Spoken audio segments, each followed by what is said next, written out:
അമ്മേ ശരണം,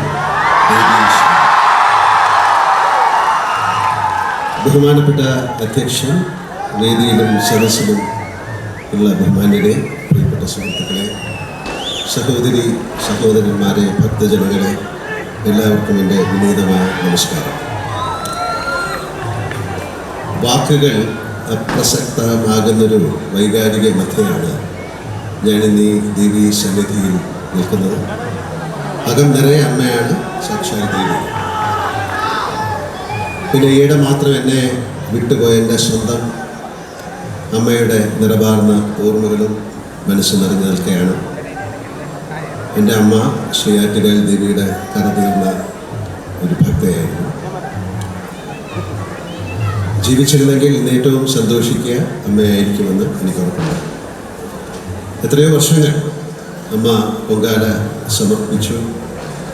ഏറെ ആരാധിക്കുന്ന ആറ്റുകാലമ്മയുടെ തിരുമുറ്റത്ത് ഈ ചടങ്ങിൽ നിൽക്കുന്നത് സുഹൃതമായി തന്നെ അമ്മ കണക്കാക്കുമായിരുന്നു. നമ്മൾ തിരുവനന്തപുരത്തുകാർക്ക് ആറ്റുകാലൊരു വികാരമാണ്.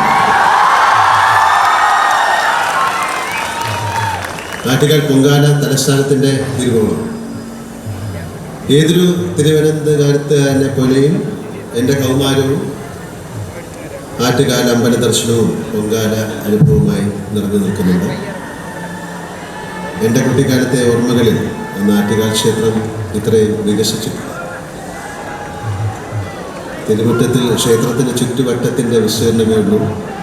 തൊട്ടുവശത്തുള്ള ദേവി കല്യാണ മണ്ഡപം പോലും പിന്നീടാണ് വരുന്നത്. ആദ്യം അതായിരുന്നു വാഹനങ്ങൾ നിർത്താനുള്ള ഇടം എന്നാണ് ഞാൻ ഓർക്കുന്നത്. ബാക്കി ചുറ്റുപാടും വയലുകളായിരുന്നു. പൊങ്കാല ദിവസമാകുമ്പോൾ ഈ ചുറ്റുപാട് മുഴുവൻ അടുപ്പുകളും ഭക്തരുമാകും. മുടവന് മുകളിൽ താമസിച്ചിരുന്ന ഞങ്ങൾ പൂജപ്പുരയിലൂടെയും കരമനയിലൂടെയും ആറ്റുകളിലേക്ക് പോയിരുന്ന വിളക്ക് കെട്ട് ഘോഷയാത്രകൾ ഞങ്ങൾക്കത് ഉത്സവമായിരുന്നു. സപ്രമഞ്ചലിൽ ദേവി രൂപമുണ്ടാക്കി ചുമലിലേറ്റി ക്ഷേത്രത്തിലേക്ക് നെയ്യാണ്ടി മേളത്തോടെ ഗ്യാസ് ലൈറ്റുകളുടെ അകമ്പടിയോടെ ആനയിക്കുന്ന ഓരോ പ്രദേശത്തു നിന്നുള്ള ആഘോഷയാത്രകളെ തിരുവനന്തപുരത്തുകാർ എന്ന ചപ്രമെഴു വെള്ളത്ത് എന്നാണ് വിളിച്ചത്. സപ്രമഞ്ചലിൻ്റെ പ്രാദേശിക രൂപമായിരിക്കുമെന്നാണ് ഞാൻ വിശ്വസിക്കുന്നത്. എന്നത് വിളക്ക് കെട്ട് എന്നാണ് അറിയപ്പെടുന്നത്. പൊങ്കാല മറ്റൊരു ആഘോഷമാകാൻ കാരണം പൊങ്കാലയുടെ തലേന്ന് കിഴക്കേക്കോട്ട ശ്രീ പത്മനാഭ തിയേറ്ററിലും കിള്ളിപ്പാലം ശിവ തിയേറ്ററിലുമൊക്കെ സെക്കൻഡ് ഷോയ്ക്ക് ശേഷം നടത്തിയിരുന്ന സ്പെഷ്യൽ തേർഡ് ഷോകളാണ്. മിക്കവാറും അത് ചിത്രങ്ങളൊക്കെ പുണ്യപുരാണ ചിത്രങ്ങളായിരുന്നു. പൊങ്കാലയ്ക്കായി വരുന്ന ഭക്തർക്ക് രാത്രി ഒന്നിച്ചിരിക്കാൻ ഒരു ലക്ഷ്യമിട്ടാണ് തിയേറ്ററുകൾ അന്ന് 3ാം ഷോ സംഘടിപ്പിച്ചിട്ടുള്ളത്. അങ്ങനെ എന്തെല്ലാം ഗ്രഹാതുര സ്മരണകളുണ്ട് ആറ്റുകാൽ പൊങ്കാലയുമായിട്ട്. അന്നൊക്കെ പൊങ്കാല ദിവസം പോലും നടന്ന് ആറ്റുകാൽ അമ്പലം വരെ വരാനാകുമായിരുന്നു. അത്യാവശ്യത്തിൽ 2 വീലറിലും വരാം. കുറേ കഴിഞ്ഞപ്പോൾ ആണുങ്ങൾക്കൊക്കെ പാസ് നൽകി തുടങ്ങി. എൻ്റെ ചില അന്യഭാഷ സിനിമ സുഹൃത്തുക്കളോടൊക്കെ ആറ്റുകാൽ പൊങ്കാലയെപ്പറ്റി സംസാരിക്കുമ്പോൾ ലോകത്ത് ഏറ്റവും കൂടുതൽ സ്ത്രീകൾ ഒരു ദിവസം വന്ന് ചേരുന്ന ഉത്സവമാണെന്ന് കേട്ട് അവർ അത്ഭുതപ്പെടുന്നത് ഞാൻ കണ്ടിട്ടുണ്ട്. ലോകത്ത് ഏറ്റവും അധികം സ്ത്രീകൾ ഒരൊറ്റ ദിവസം ഒത്തുചേരുന്ന ഇടമെന്നതിൻ്റെ പേരിൽ ഗിന്നസ് ബുക്ക് ഓഫ് റെക്കോർഡ്സ് ഒന്നിലേറെ തവണ ഇടം നേടിയ കാര്യമൊക്കെ ഞാൻ അവർക്ക് പറഞ്ഞു കൊടുക്കുന്നതായിരുന്നു. ഒപ്പം അഭിമാനത്തോടെ ഞാൻ അവരോട് പറയാറുണ്ട്, നോക്കൂ, ഇതുപോലൊരു ക്ഷേത്ര ഉത്സവം ലോകത്ത് എൻ്റെ നാട്ടിലേ ഉള്ളൂ.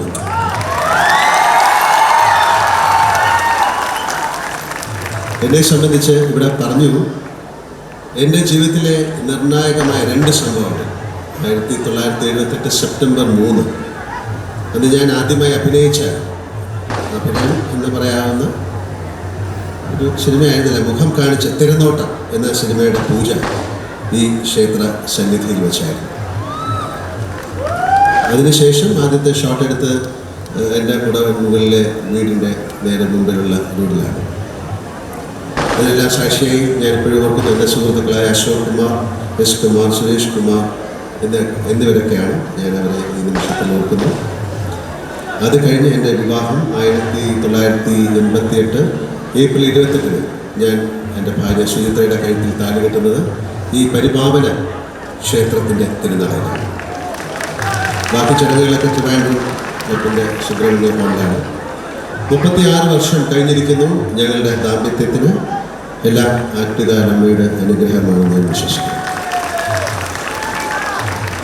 ആറ്റുകാൽ ഭഗവതി ക്ഷേത്രം ട്രസ്റ്റ് ഉത്സവത്തോട് അനുബന്ധിച്ച് എന്നെ ക്ഷണിക്കാൻ തുടങ്ങിയിട്ട് ഒരുപാട് വർഷങ്ങളായി. എന്നാൽ പലവിധ കാരണങ്ങളാൽ ഉത്സവ ചടങ്ങിൽ എനിക്ക് പങ്കെടുക്കാൻ സാധിച്ചിട്ടില്ല.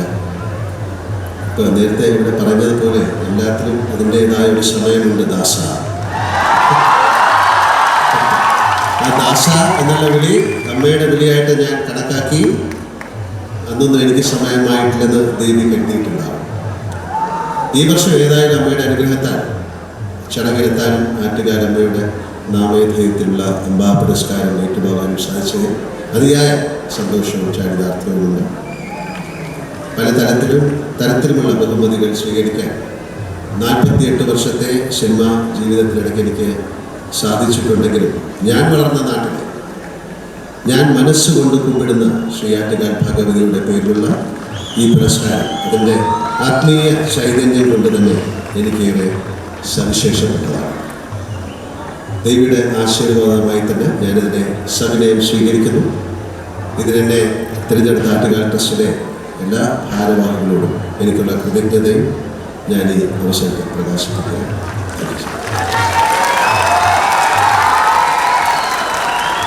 സന്താപനാശിനിയും ആനന്ദദായിനിയുമായ സത്യസ്വരൂപിണിയും ചൈതന്യകാരണിയുമായ നിത്യനിരാമയുമായ ആറ്റുകാലമ്മ ഈ നാടിനെയും നാട്ടുകാരെയും എന്നും കാത്ത് രക്ഷിച്ചു കൊള്ളണമെന്ന് എന്ന പ്രാർത്ഥനയോടെ അംബേ ശരണം, ജഗദംബേ ശരണം.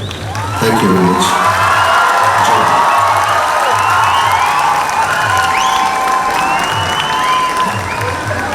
Thank you sir. അംബാ പ്രസാദം പ്രസിദ്ധീകരണത്തെക്കുറിച്ച് സംസാരിക്കുന്നതിന് വേണ്ടി സെക്രട്ടറി ശ്രീ കെ ശരത് കുമാർ സാറിനെ വേദിയിലേക്ക് ക്ഷണിക്കുന്നു.